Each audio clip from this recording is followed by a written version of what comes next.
Hi everyone, it's Becky here. So welcome to another new video on my YouTube channel. Today I'm taking the bus and the SkyTrain to New Westminster again. Train to Production Way, University. So the city of New Westminster used to be an old town and it's been changing a lot over the past 10 years or so.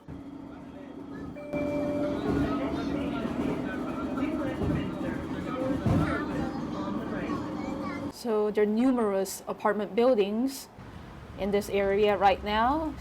And I think this building is getting demolished and a new commercial building is going to take over. Here I'm outside this cafe. It used to be called Old Crow, but I don't know why they changed the name to Mood Swing. So the inside of this cafe is kind of like a pub. The lighting condition is kind of dim, but I like the feel. So ordered a cup of latte and a cookie, made a sketch before moving on to the interior sketch. So those little lamps are really adorable with smiley faces painted on them. You can't really see from this video because of the overexposure of my camera. So now I'm going to show you how I sketch this interior.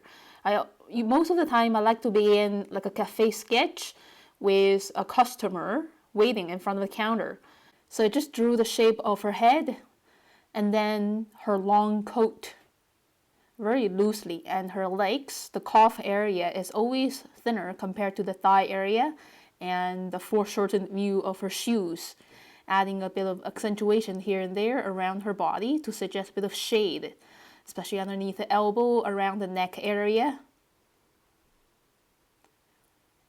And now I'm kind of sort of measuring the height of the lamps in relationship to her head.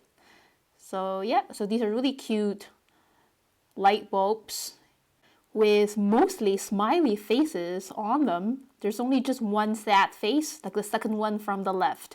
Most of them are really cute and happy ones. And yeah. And now drawing the base area of these light bulbs and using black ink to show the dense color better. These are like little caps for these smiley faces. And then the wire connecting these light bulbs to the ceiling. And I think these bulbs and the wires really adds an interesting rhythm to this sketch. So this is a really unique aspect of this cafe, are these creative light bulbs. And then drawing this wooden board where all of these light bulbs are hanging from, adding a little accentuation up there. Now I'm connecting this line, dividing the ceiling and the back wall. This part of the wall is kind of like rectangular prism shape. And drawing this quick vertical line to show the end of this little wall there on the left. Sort of measuring, because I'm drawing freehand. I never use a pencil when I'm doing sketches on my own. And now I think I'm ready to draw the head of the barista in a hat. And he's also wearing glasses. Very happily serving the ladies. There's the side view of him. And he's wearing like a short sleeved shirt, elbow bending, and holding the paper cup.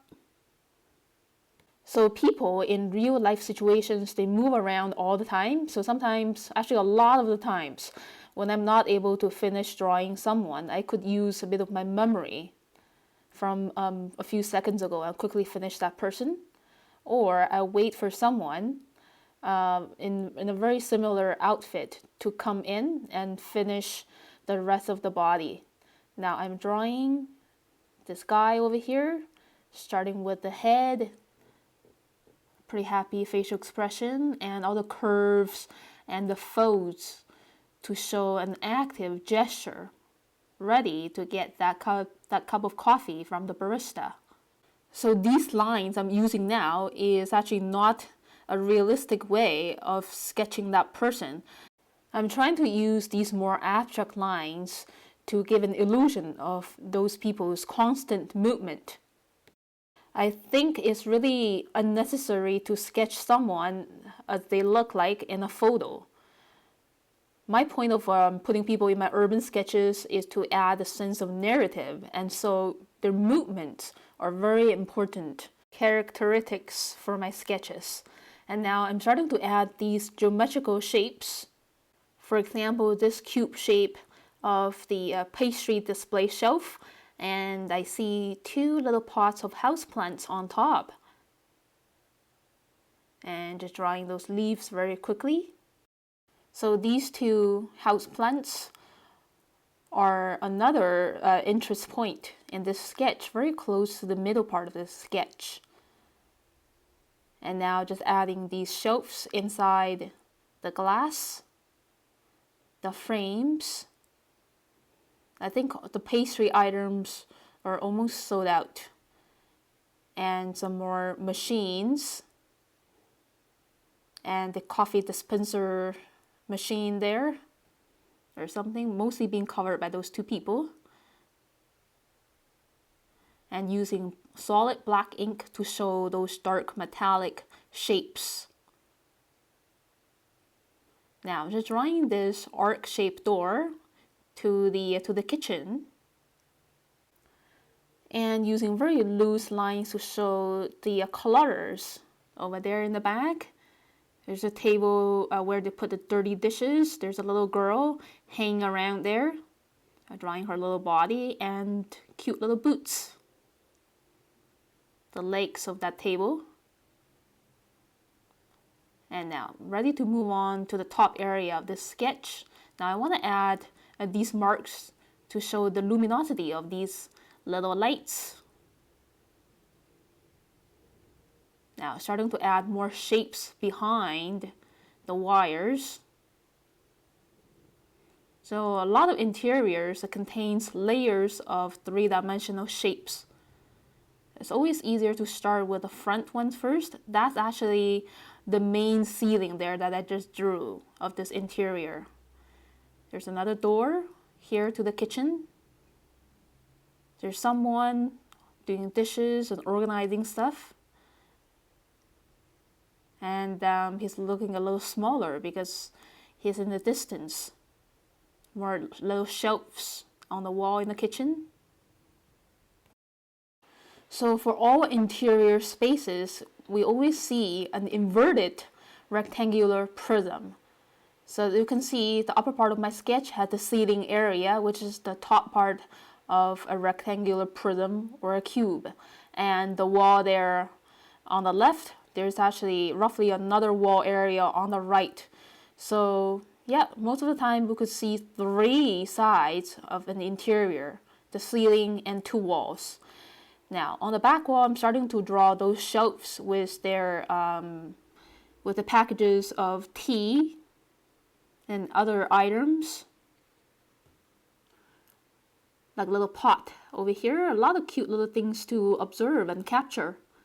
There's a little fridge here where they sell the cold drinks, the canned drinks and the bottled drinks in here. Yeah, a lot of nice details are done. Now I'm ready to move on to drawing the big menu boards.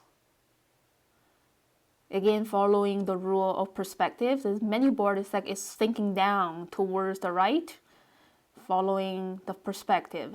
And I'm trying my best to write down those items, the names of those items on the menu.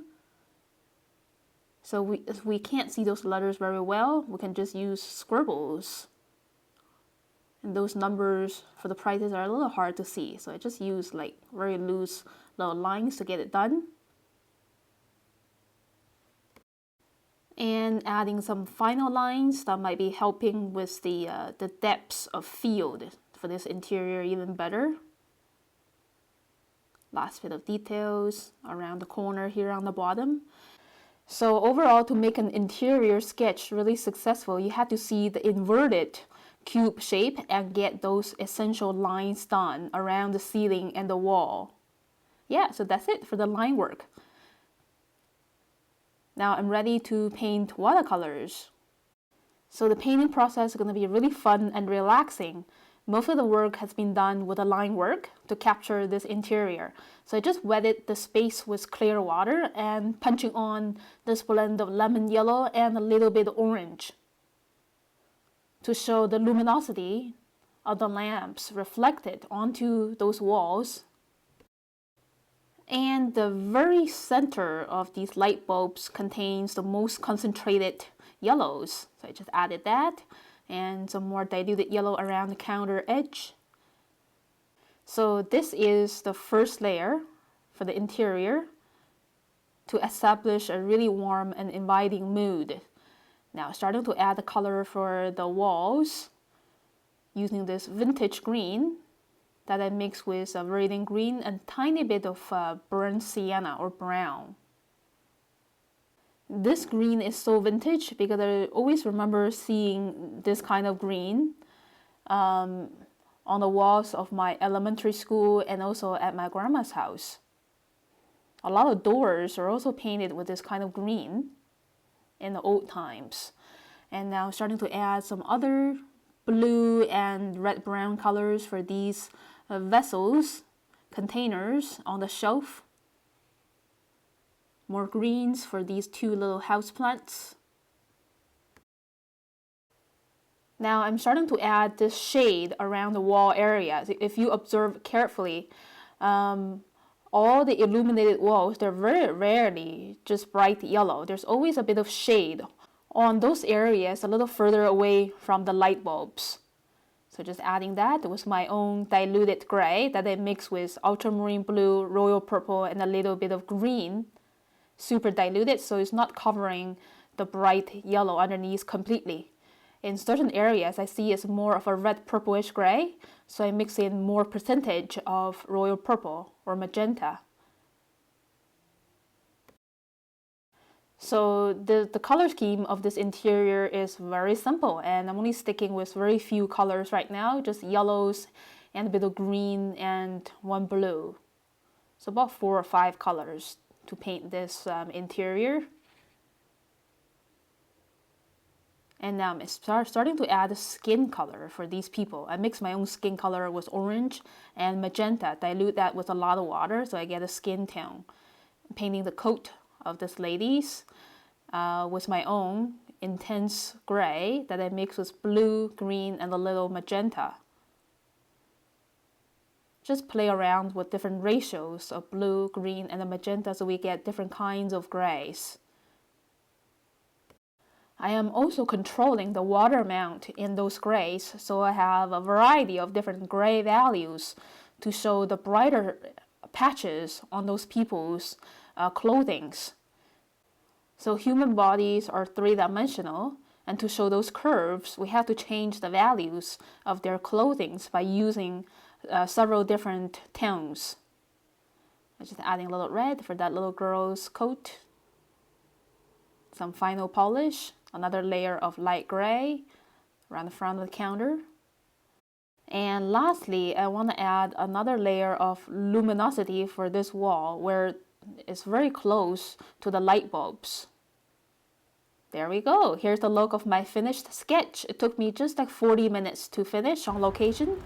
The moon is rising. It's time to go home. And I love looking at trains passing by because it always reminds me of my childhood memories traveling on trains. So thank you so much for watching this video, everyone. If you like it, please click like and leave me a comment below. I updated my channel 2 to 3 times a week, and I'll see you very soon next time. Bye!